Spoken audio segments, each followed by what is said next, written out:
Hello, I'm Father Hugh Mackenzie. I'm a priest of Westminster Cathedral in London, and I'm here with two colleagues from our Phenomenology discussion group. Jerome? Hello, I'm Jerome Luchesa-Smith, and I find the phenomenology very interesting. And Jack here. I'm Jack Thompson. I'm a MA philosophy student and educator. Also find phenomenology very interesting. Enjoy reading it immensely. So we are going to discuss Dilexit Nos, Pope Francis's last encyclical, which is on the human heart and on the Sacred Heart. Its subtitle is on the human and divine love of the heart of Jesus Christ. We have separated our discussion on this document, particularly its first two chapters, but with reference to other parts of the document, into four sections. The first one on the concept of human encounter, that it necessarily involves values, and then that the relationships of the heart are basic to all knowledge, and then the concept of personality, that the human sees the whole through what we are calling, with the help of James Gibson, moral affordance. And finally, how the synthesis of all reality is in the crucified Christ. So we do the first section now. Encounter necessarily involves values. In paragraph 3 of the document, we have this quote that we are not simply a sum of different skills, but a unity of body and soul with a coordinating center that provides a backdrop of meaning and direction to all that a person experiences. So meaning and experience are very closely interwoven, and for those who know about this subset of philosophy called phenomenology, and the subset of that, existentialism, that's a point that would resonate with that. And he goes on to say, in this liquid world of ours, we need to start speaking once more about the heart, where every person creates a synthesis where they encounter the radical source of their strengths, convictions, passions, and decisions. So Pope Francis says a point that Pope John Paul II was in tune with as well, that in our modern world, it's quite important to reflect about human experience, which is linked very closely with meaning and involves a power that we each have, both to receive and to give and create as well. Did you want to add anything on the quotes so far? Yeah. Jack, from the beginning of Dilexit Nos? I think the interesting contrast is between the heart of a coordinating center and the liquid world. It's as though the heart, or the way the heart knows, gives you a unity to your life and to your meaning that transcends the superficiality of worldly experience. That we risk going through life with no real sense of direction. When we do acquire that, it already takes on a moral character because values are prioritized, and we live in accordance with that prioritization. And if you get that right, if you get that sort of in conjunction with the transcendental moral order, but also in conjunction with the particular vision that God has for your life, that's where you encounter the authentic strengths, convictions, passions, and desires. That's why the heart is it's the radical source of those, as we read in paragraph 9. Well, see, the Pope, it does use that word authentic. We haven't put all the quotes here, actually, where he and sincerity as being a crucial concept. Should we just move on here to a slightly later quote in chapter 3, where he quotes a thinker called Descartes, and he says that due to the influence of Greek thought, theology long relegated the body and feelings, but devotion bridged the gap in theology by nourishing our hearts and imagination, our tender love for Christ, our hope and memory, our desires and feelings. and then he says reason and logic took other directions. So if we just go back to the first part of this quote again, he's saying that there was in the history of thought, particularly that influenced by the Greek tradition, which has been a big influence upon Catholic theology over the centuries, there was a certain relegation of this experiential, sensitive, bodily emotions, feelings, and values as well, in favor of what was called the intellect and maybe abstract ideas. And we're going to see that theme's going to recur in this encyclical. What he's saying is the practical spirituality of the church filled that gap, but maybe now we need to do a little bit more to fill that gap and bringing our human experience into this philosophy a little bit more, not just relying on devotions. Jerome, did you want to say anything so far on what we've been touching on?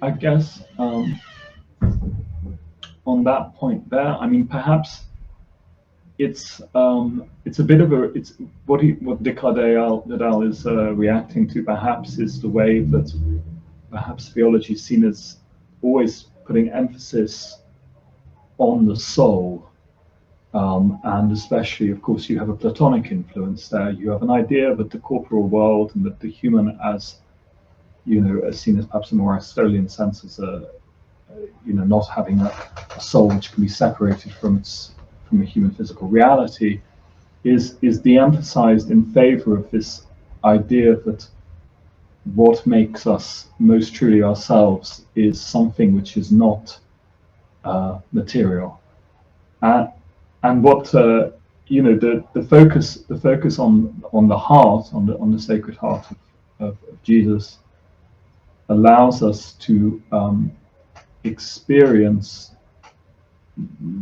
religious experience without that perhaps immaterial focus, which becomes an emphasis in some theologians historically. Yeah. So again, it's a little bit more holistic, soul and body. If we just quickly move on to John reclining on Jesus's bosom at the Last Supper, he says in quite later in the document 103, draw near to the secret place. Here we have no merely intellectual contemplation of an abstract thought, because he's just said in one of those previous quotes how reason and logic is being transcended in this view of the heart. And here he is again, no merely intellectual contemplation of an abstract theological thought. Again, I think that's a Greek view. That's what Descartes was talking about, a Greek view of the intellect, that somehow it deals with abstract truths, or what they used to call universal truths, maybe, that don't immediately, maybe particularly in, say, Platonic thought anyway, apply to the concrete, or not easily. And so there's a little bit in that quote of giving a certain balance there. Also in this quote here, St. Francis de Sales sought to express the extent to which Christ's love for each of us is not something abstract and generic, but utterly personal.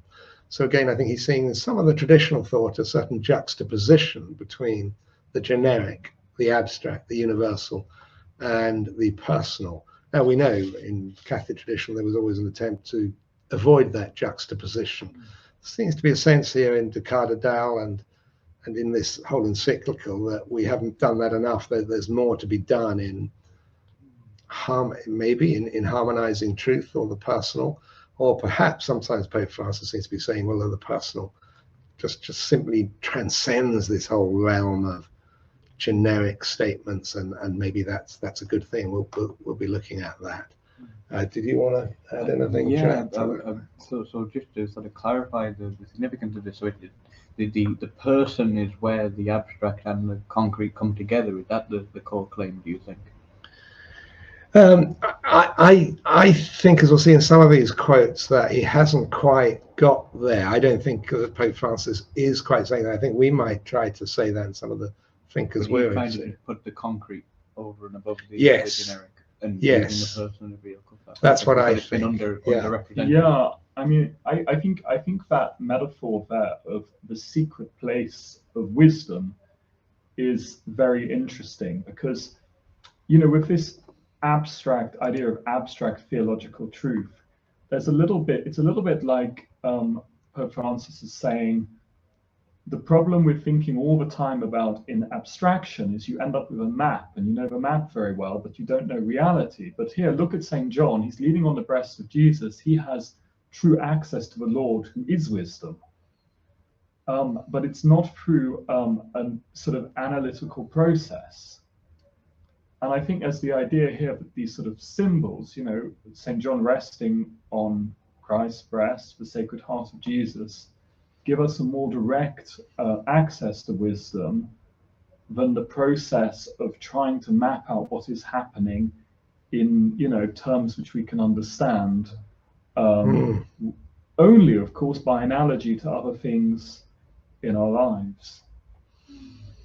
Yeah, so you're expressing maybe, you know, even more sympathy, I think, with what Pope Francis is saying here.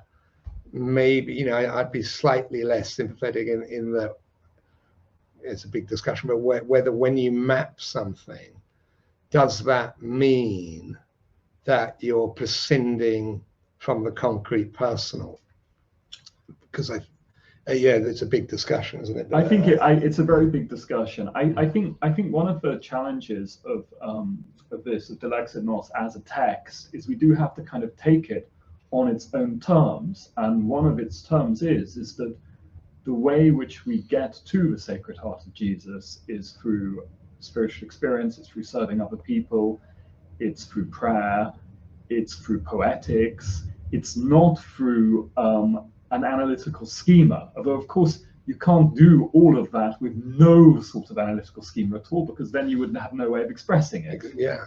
So, but the analytical schema is a tool in service of these greater ends, the greater ends of love and wisdom and aesthetics, which is what, you know, are all perhaps aspects, you know, of each other, the true, the beautiful, the good.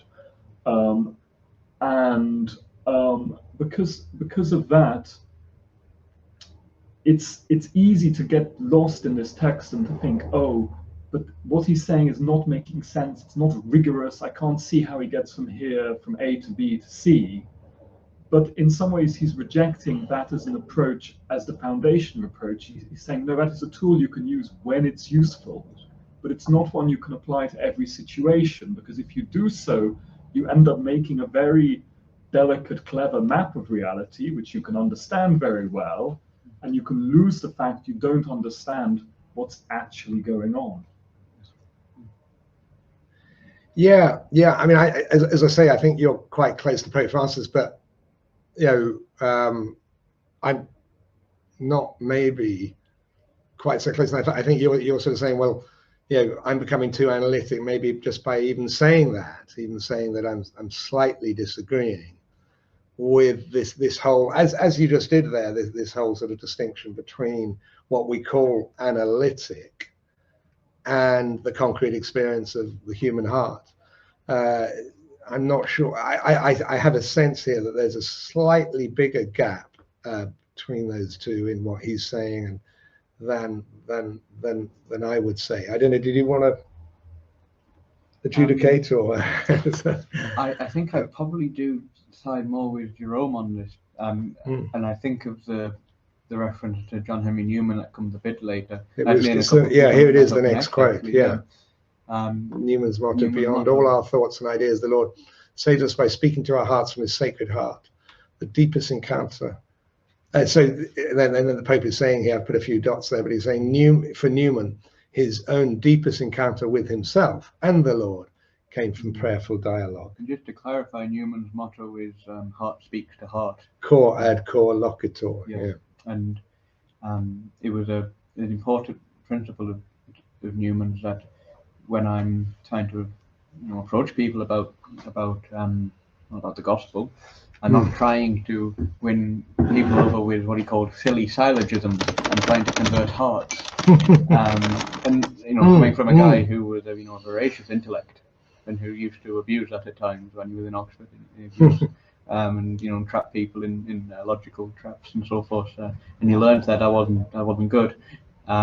He learned to put his intellect in the service of the heart, as it were. And so I see throughout the letter this sort of rejection of pure reason, let's say, or the use of pure reason on its own terms, and integrating it into the sort of the worldview that the heart alone sort of clarifies for us. So you feel he is actually, at the end of the day, trying to integrate reason rather than just sort of take the definition of reason and logic, which Newman did to a degree, and just say that is radically secondary. I think Newman said that in the Grammar of Assent, yeah. Taking a traditional view of what logic is, through syllogisms and things, and just saying it is clear-cut, absolutely secondary to what human experience is. And again, I would, I suppose, be wanting to say, well, I think really we need to fine-tune maybe just what logic is and what statements involving universals are, and what generic and what were called abstract statements, sort of abstracting from the concrete, actually are, and that actually if we explore that, we can actually bring much closer logic, concepts, and as Jerome just said, we can't actually say anything whatsoever, although I think we're going to see in a moment Heidegger tries to do that, without actually using concepts about the concrete. You can't actually say anything at all about experience, even at its most concrete, which is coherent, without using generic, what they call abstract statements, what the sort of scholastic mindset calls that. Okay, so shall we just keep pushing on? The mind and the will, still just coming to the end of this first section here. The mind and the other sections are going to be quite a bit shorter. The mind and the will are put at the service of the greater good by sensing and savoring truths, rather than seeking to master them like the sciences. The will desires the greater good that the heart recognizes. And a nice phrase there, I think, sensing and savoring truths. It certainly captures something that's much richer than the way logic, for instance, has often been presented, which is something rather dry, clear-cut, almost final, syllogism. Is fine, whereas this is a much richer way of looking at what we do with truth before we do science, before we do logic. And that's an interesting phrase. Any comments on that before we end section 1 here on this encounter involving values? What immediately comes to mind for me is sort of you can think of empirical facts as self-evident, not just sort of in themselves, but in terms of what you should do with them. And I think we go through most of life thinking that's the case, and maybe it is, but this is almost a call to take a step back and realize that maybe there's more to the empirical fact than just sort of what I intuit for its utility in the moment.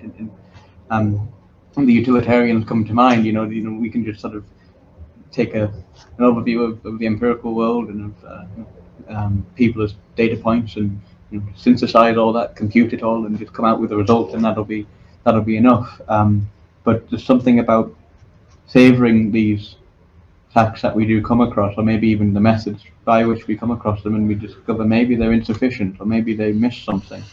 Or maybe they assume something, that we just need to recognize what we're assuming, which is very much this view of the heart, I think, is we're assuming, because that's already kicked in before we do make the empirical statements or the logical statements or the sort of definitions of things out there, which are clearly useful and real, I think. But there's something else that's already kicked in, which is the human heart. Yes, yeah. That maybe, I don't know, we just shoot on to this next section. So I've changed the ticker below to But number 2, relationships of the heart are basic to all knowledge, and we click on the first quote here. If we fail to appreciate this specificity of the heart, we miss the messages that the mind alone cannot communicate. We miss out on the richness of our encounters with others. We miss out on poetry. So his definition of the mind there, I think, is the sort of scholastic view of the intellect, which they saw as doing something more like logical, generic stuff, and they saw it as excluding the richness of our encounters with others, or poetry, which can certainly be sort of added in somehow, but we're not part of what the mind was doing in science or logic.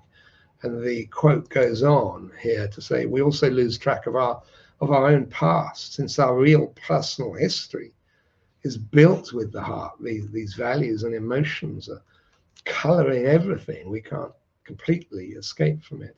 At the end of our lives as well, that alone will matter. So what is really real and really important is this personal history of values and emotions and loves and friendships.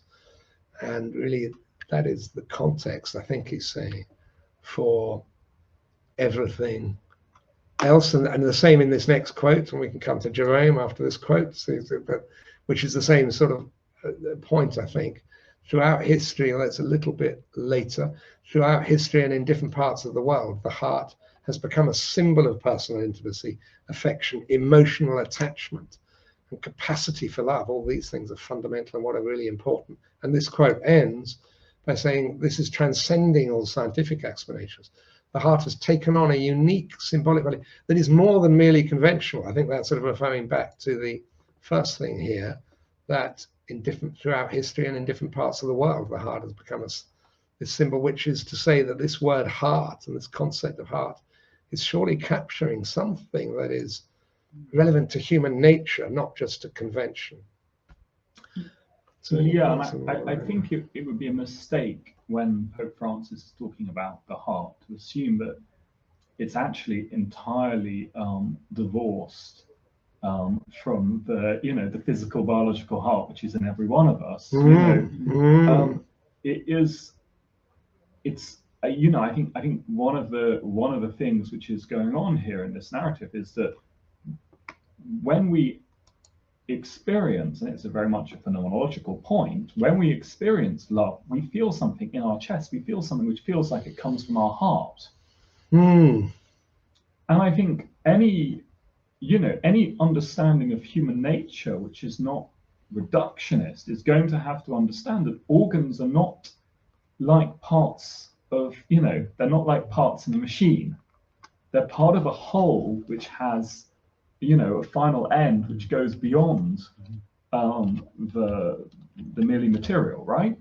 And because of that, the human organ itself is not merely material in a certain sense, and that's a rather mysterious thing, and it's an interesting, it's an interesting topic, and I think it's difficult for us to appreciate how that might be the case, because we live in a world in which science itself has such a reductionist tendency that people are not interested, perhaps, in studying human biology or physiology in a way which might connect to spiritual realities.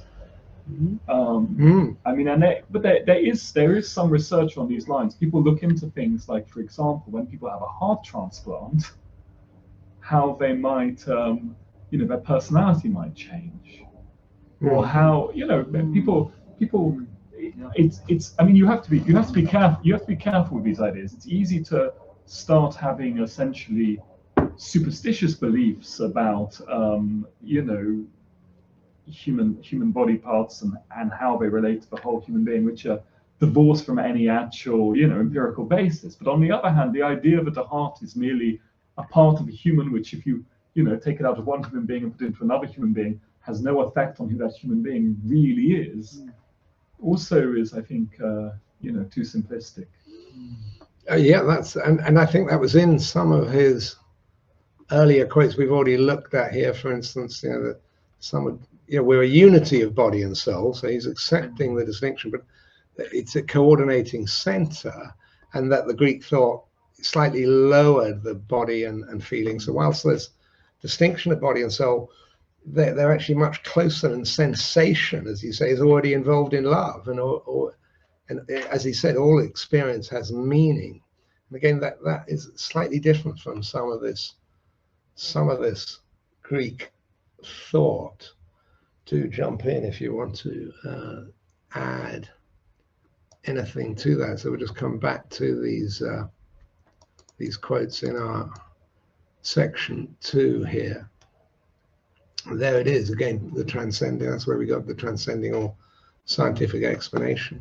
So if we move on to the next one, a relationship not shaped by the heart is incapable of overcoming the fragmentation caused by individualism. That's quite a powerful point. As Heidegger puts it, to be open to the divine, we need to build a guest house. So our anti-individualism, if you like, our need for family, and this is explained by Heidegger here in a deeper way. Thus, we become ourselves only to the extent we acquire the ability to acknowledge others, while only those who can acknowledge and accept themselves are able to acknowledge others. So there's a balance there between being an individual, and being a community. And Benedict XVI, we're told, says every person needs a center of his own life. It's also, that's perhaps it's deeper still, the beating of so he talks about the beating of our heart in those dots, and then he says we have to sense this beating of our heart, both physically and spiritually, I think, but still the beating of it. I think that's also something which is important about this text, is there's not what's I think confusing about it when you first approach it is it's not clear initially whether the heart is a symbol or whether he's talking about the heart which is physically in a human being. And I think as you read the text more, you come to an understanding that it's both. It's not one or the other, and that's both linked. Yes, it's linked to it's sacramental. It's linked to the mystery of the incarnation. It's linked to the mystery of the Eucharist. It's and it's also a rejection of a very sort of reductionist or very sort of attempt to be clear cut and have an either or understanding of everything. That either we're talking about a symbol and therefore it's just like a picture, or that we're talking about a reality and therefore we have to be able to break that reality down and work out how it is built up. We haven't put a quote here, but he has a quote where he just explicitly says this is a holistic vision of the human person and not simply reducible. Okay, so if we move the ticker on again, here we are onto our third one, personality, seeing the whole through this concept of moral affordance, which is what we say is a concept from James Gibson. I think we're saying, aren't we, Jack, from what we've already said in this discussion, that what James Gibson calls affordance is in this text here. So do you just want to say a little bit about what an affordance is for James Gibson and why we've sort of coined this term in terms of Dilexit Nos as in terms of a moral affordance? Yeah, so for James Gibson, the idea of affordance is that the object specifies something for action. So for James Gibson, the basic unit of analysis isn't the object or the subject, but this perceptual, actionable relationship. So I wouldn't think of this glass as a glass in the scholastic sense where it's got an essence that's sort of independent of my mind and then I abstract it. Rather, I would think of this primarily as an object which I can grasp, which I can drink from. So its identity registers for me according to how I can use it. So for James Gibson, that was a very pragmatic, very biological concept. But we've been talking about sort of what it might mean to say that the heart sort of is the coordinating center of the human person rather than the intellect or the will. And what it is exactly, or how it is that the heart perceives the world. And so we've said that of what Francis has been saying, we've been interpreting, that the heart is the coordinating center of the human person in terms of bringing the values of your life and the progression of your life into unity, thereby bringing you into your most authentic being, because you're united to a transcendental reality. Heidegger was just talking there about how it sort of is at the heart of this dynamic between persons. It all seems to point to the idea that the most basic way you encounter the world is moral. It's not abstract, it's not logical, it's not rational, it's moral. And that these other aspects are somehow abstractions from that moral context. Somehow other things get on top, get in the way of that. Which is why I think Pope Francis was describing the heart as the locus of sincerity. So somehow life gets in the way, and the intellect obscures this basic way of knowing ourselves and others, which is heart mediated. And so the last quotes we looked at just in the previous section were highlighting that this is an anti-individualistic vision, that we only become ourselves in acknowledging others, and we can only those who can acknowledge and accept themselves can encounter others. So there's this mutuality. And then finally we ended with that quote from Pope Benedict XVI that Pope Francis makes: every person needs a center for his or her own life, a source of truth and goodness to draw upon. The moral is there. So now thanks for that introduction of how this word affordance can actually help us, using James Gibson, is incidentally a concept that had quite a big influence upon Jordan Peterson, interestingly, in his philosophical approach. This then point is drawn out by Pope Francis: when we grasp a reality with our heart, we know it better and more fully.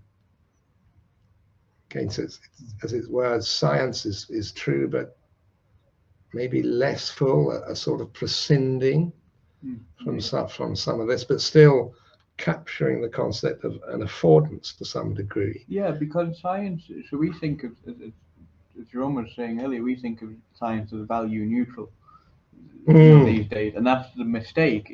Science is value-laden. So yes, in that sense, it does prescind from this moral. It's an authentic part of the moral relationship to reality. As you said on the empirical statements, we forget that there was something that we've prescinded from in doing this very useful and very true, I think, process we call science. But we just need to remember we've prescinded from the fuller picture that is being articulated in this encyclical. And there's a quote here, Heidegger: for Heidegger, philosophy does not begin with a simple concept, but with a shock. Thought must be provoked before it begins to work with these concepts, perhaps scientific concepts. Without deep emotion, thought actually cannot begin. And this same bit of Dilexit Nos, paragraph 16, goes on: the first mental image would thus be goosebumps. And what first stirs one to think and question is deep emotion. Philosophy always takes place in a basic mood. That is quoting Heidegger, I'm fairly sure. Any comments from our expert on Heidegger? I think I'm no expert on Heidegger. There is a wonderful image though from Hegel though of reason having a wax nose. That the problem with reason is that you can sort of motivate it in whatever direction you want, and without a moral basis for reason, if you think about it, there's no reason why you could be trustworthy. And that's a major problem. What Pope Francis is trying to get at here on one level, I think, is that moral reasoning doesn't necessarily have to have a sort of analytic foundation. You can know that things are wrong without knowing exactly why they're wrong. And that's the sort of wisdom which comes from the heart. And there's a certain sense in this document that, okay, if we centered that, what would happen? Can we hope to centre that thought that, you know, our deep instincts about what is right and what is wrong are fundamentally trustworthy, and we can't let them be, you know, be victims of a skeptical attack, which say, oh, but how do you know that? Yes, you're getting close to the idea of maybe self-evident things within the human experience of meaning, without which there's no meaning to anything, maybe. Yeah, because if you say, well, wait a minute, let's not do morality yet, let's do some analysis first. The problem is how do you trust the people doing the analysis to actually do anything which resembles reason, as opposed to a sort of impressive bit of sophistry which allows them to serve their own interests? Because they're saying we're not going to do morality yet. Yes. Instead, you have to have a moral foundation before you can approach philosophy or theology. So even beginning the discussion, there's a certain mutual trust needed, certain sense we're doing something worthwhile. And that is just a very basic human experience, even in the individual. But we're going to come to other. Do you want to jump in there before we move to the next? Yeah, just one last point on that. Because this will be drawn out in the following quotes, actually. But yeah. Because it became quite popular among postmodern thinkers and contemporary thinkers, at least for a period, that truth was basically a function of power. They were very concerned about that. And it sort of almost confirms for us that the way we use truth is a moral issue at root. And their problem was that they just couldn't find that moral basis. They didn't believe there was a moral basis, and therefore and so without that, they just couldn't get out of the mindset that these truth claims were all just exertions of force trying to oppress particular groups of people. So I think the solution to this, Jeremy, should we just do this, I think, and then you can come in on these quotes, because I think these quotes from the encyclical are going to draw out the problem with this sort of individualistic, again, really view of power, I think, which is what is the problem. And so we have here Pope Francis going on to say, where the thinking of the philosopher halts, there the heart of the believer presses on in love and adoration, in pleading for forgiveness and in willingness to serve.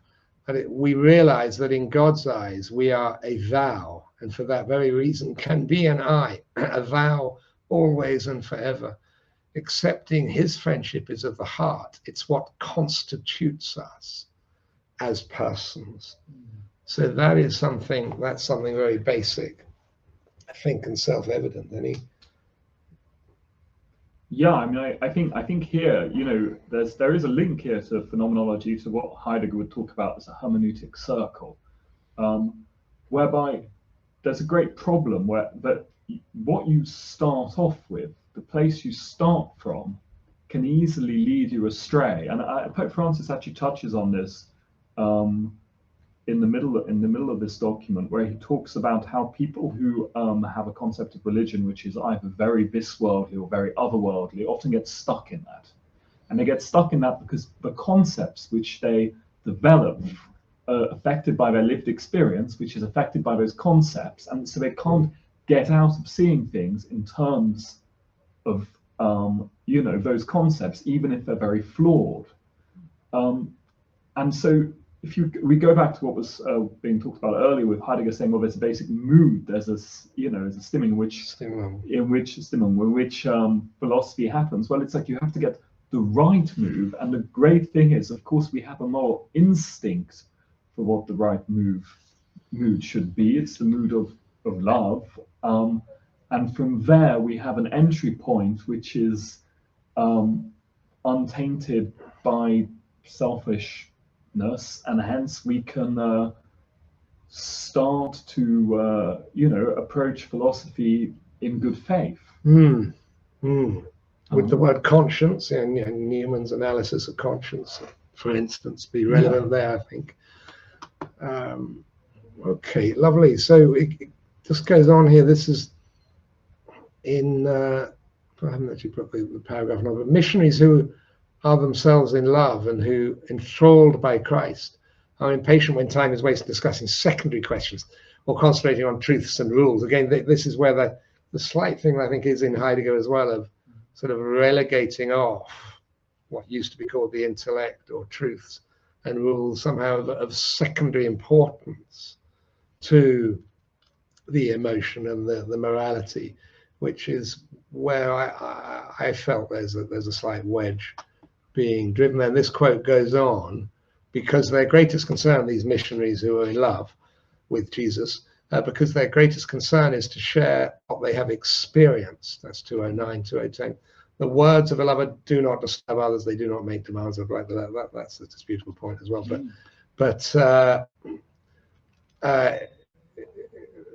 So again, this sort of slight dichotomy between experience and coherent words, generic stuff is.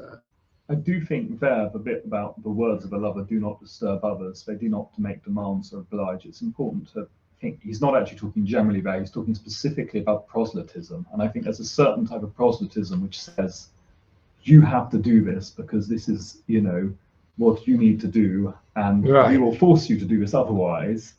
Which he's trying to attack. He's trying to say, well, no, that's, if you divorce the love from bringing Christianity to someone, if you don't behave in a loving way, it doesn't matter how loving the message is. So I think I don't think there's an idea that the words of a lover in general are not going to disturb you from where you live or be demanding or oblige you in a sort of internal forum. It's more about how we should actually be missionaries in a much more sort of pragmatic sense. At least that's how I read it. Yeah. Well, that's 210 for the viewers to look up and reflect about that. Put comments below on this. So, did you want to add anything on that point? But here's the point I think we can all agree on. The heart is where everything can make sense. Our Lady ponders. The Greek verb there is symbalein, evokes the image of putting two things together in one's mind and reflecting. So the heart of Our Lady is listening and putting things together, putting the whole together in order to engage in relationship with God through her Son. Going back to the savoring truth, saving the empirical truth. Yeah. Allowing for the possibility for more to be revealed there. It's not just the raw fact, but just there's a whole here that imbues it with vitality. Yeah, that's nice. Yeah. The moral vitality, theological vitality. Moral vitality. And perhaps that's actually a really important point about what revelation is that revelation can never be merely the empirical facts, because there's always a way you can construct a skeptical explanation of those empirical facts. It has to also have this spiritual element which is based on this pondering on this, involving your heart, involving what is utmost most central to you in it. And that's already there, isn't it? We can't really avoid that happening. We need to cooperate with it, of course, but it's already there in each experience. So that is the end of the third section. We move on to the final section now. Again, we're putting our putting the bottom banner there for the fourth section. So this overarching powerful point in this encyclical, that the synthesis of all reality is in the crucified Christ. So just a few quotations here. Jesus came to, not sure whether, I think, yeah, Jesus came to meet us. He became as close to us as the simplest everyday realities of our lives. He is God with us. Been reflecting a lot about everyday realities where Jesus has come into that. The Sacred Heart is the unifying principle of all reality, since, this is a quote from John Paul II in one of his Angeluses, I think, since Christ is there's a theme John Paul spoke about quite a bit, since Christ is the heart of the world, and the Paschal mystery of his death and resurrection is the center of history. So Christ is the heart of creation, in whom we were chosen before the foundation of the world. It's a quote I think John Paul used to use a lot, particularly around the millennium. And the Paschal mystery of his death and resurrection, because of sin in the world, is the center of our actual history. And another quote here, this finds its most sublime expression in Christ crucified. The cross is Jesus' most eloquent word of love. Did you want to say anything on this overarching theme of? It's an analogy to what was said in the opening, because if the heart is the coordinating center of our person, then the heart of Christ is not just the coordinating center of his person, but also then of human history and the history of the whole universe, because it's sort of is that towards which everything moves. It's the culmination of the history of creation. The piercing of that heart. That's nice. So applying the resurrection of it. Applying some of what he said earlier about our heart to the heart of him through whom all things were made, and in whom we were chosen. Then this overarching thing does follow.